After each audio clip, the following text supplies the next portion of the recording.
Kok FPI seperti main sendiri?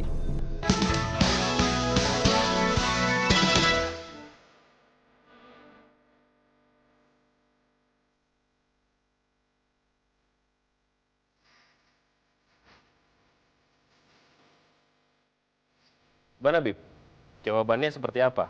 Iya. Ini ada apa namanya? Kita kan selalu dengar FPI sweeping, FPI gerebek gitu. Sementara kan kita punya polisi gitu. Nah, Pertanyaannya, FPI ini sudah melebihi otoritas polisi misalnya. iya. Jawabannya gimana? Jadi begini, kita pertama yang saya ingin garis bawahi seperti contoh yang tadi kita berikan ya, soal festival film homo dan gay. Di sana tidak ada penggerbekan yang dilakukan oleh FPI, apalagi sampai perusakan. Yang ada satu adalah demo, aksi. Demo itu dilindungi oleh undang-undang. No problem, dalam suatu negara demokrasi bahwa demo itu adalah legal. Karena itu sesuai dengan undang-undang dan kita lakukan sesuai dengan prosedur. Yang kedua, pada saat kita ingin membubarkan daripada festival film Ki tersebut, kita juga melaporkan ke polisi. Dan akhirnya polisi yang melarang mereka. Dan akhirnya mereka gagal melanjutkan acara mereka. Artinya tidak ada yang non-prosedural. Nah, kemudian selain itu, di dalam berbagai kasus, FPI tetap tidak boleh keluar dari prosedur yang ada. Walaupun pada tingkat praktek di lapangan, terkadang suka terjadi gesekan. Itu kita akui. Tapi itu sama sekali bukan kebijakan organisasi. Karena manakala masa turun, kadang-kadang ada kejadian-kejadian yang di luar kendali atau di luar dugaan, bisa saja terjadi di tengah lapangan. Itu di luar kendali atau diinstruksikan oleh Habib? Atau Sebagaimana jajaran? tadi saya katakan, di kebijakan tingkat organisasi kita punya prosedur standar. Bahwa setiap aksi dalam bentuk apapun Tidak boleh ada tidak tindakan boleh kekerasan. melanggar daripada ketentuan-ketentuan yang ada. Intinya dua, bahwa gerakan FPI yang pertama tidak boleh melanggar undang-undang agama atau hukum agama. Yang kedua tidak boleh melanggar hukum negara. Manakala terjadi pelanggaran karena sesuatu hal, maka setiap anggota FPI, termasuk saya selaku ketua umum, harus siap bertanggung jawab secara hukum. Dan itu Nah, sudah karena terjadi. itu ratusan laskar FPI sudah banyak di penjara di mana tempat. Dan saya sendiri sudah 3 kali keluar masuk penjara. Artinya ini sekaligus menjawab, andai kata FPI itu sebagaimana diisukan, digembar-gemborkan, ada punya backing. Ada Jenderal X, Jenderal Y, atau mantan ada jenderal anu atau pejabat anu atau menteri anu, ini semua terbantahkan. Sebab kalau FPI punya backing, laskarnya nggak bakal ditangkap. Kalau saya punya backing macam ini, saya nggak tiga kali keluar masuk penjara. Nah, jadi saya pikir fakta membuktikan dan itu sekaligus menjadi jawaban. Tapi pertanyaannya adalah apakah memang hal semacam itu kan begini, itu kan berulang. Artinya kalau misalnya hal itu tidak diperbolehkan, paling tidak kan kejadian pertama menjadi pelajaran. Katanya kalau misalnya manusia tidak akan pernah jatuh ke lubang yang sama 2 kali. Itu adalah makhluk yang lain, saya nggak mau sebut binatang apa gitu ya. Tapi kan ini kejadian lagi. Walaupun belakangan ini kelihatan memang FPI agak sopan begitu, dalam tanda kutip agak baikan gitu. Gimana, Bib? Orang kan nggak salah kan orang menduga bahwa FPI memang didesain untuk melakukan tindak kekerasan. Ya, jadi begini.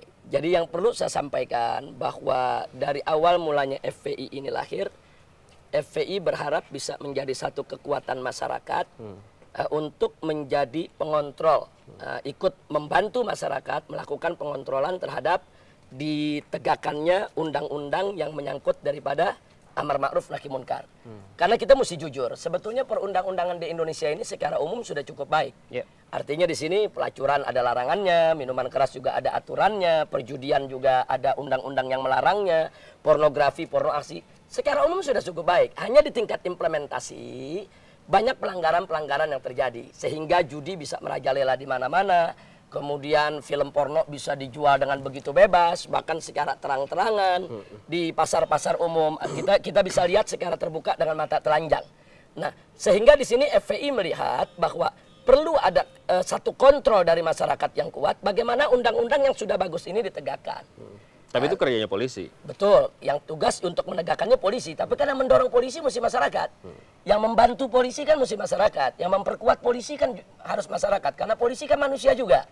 Ada polisi yang baik, ada polisi yang tidak baik. Nah, kalau polisi yang baik, no problem.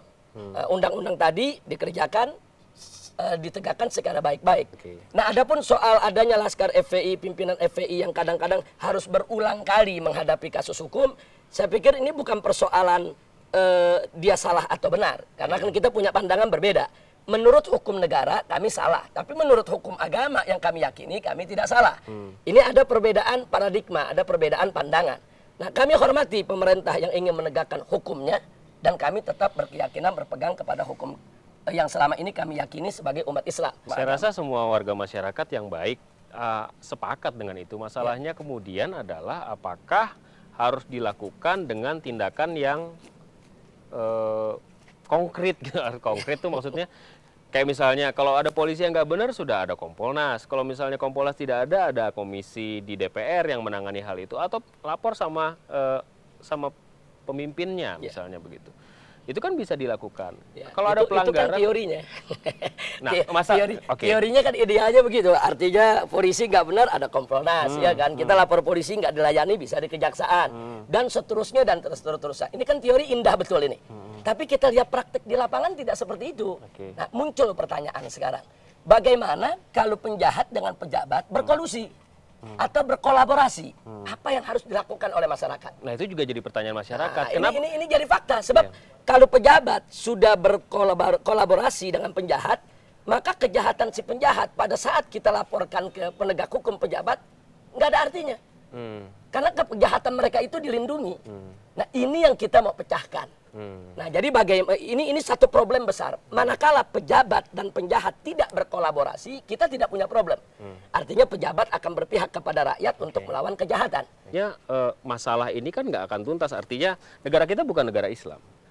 Hukumnya juga bukan hukum Islam. Sementara FPI meyakini bahwa yang harus dikemukakan adalah hukum Islam, yang harus diindahkan adalah hukum Islam. Ketika itu berbenturan, berbeda satu sama lain interpretasinya, maka akan dipilih akan ngulang-ngulang terus dong berarti. Akan Jadi ada begini, kejadian-kejadian yang sama terus berulang. Saya ingin garis bawahi, saya sepakat Indonesia bukan negara Islam.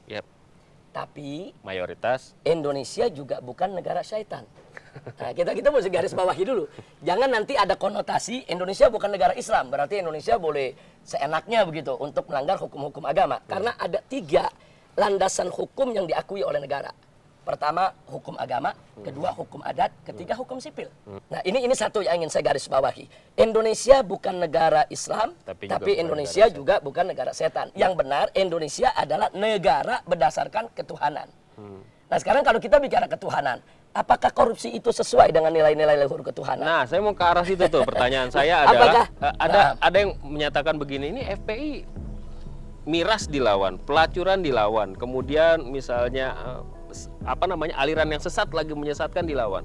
Kok nggak ada sih yang demo koruptor misalnya, atau obrak-abrik dia tuh kantor koruptor, atau obrak-abrik dia tuh orang yang menyelewengkan uang negara? Nggak ada tuh FPI. Kenapa itu kayak gitu? Kita jalan aja.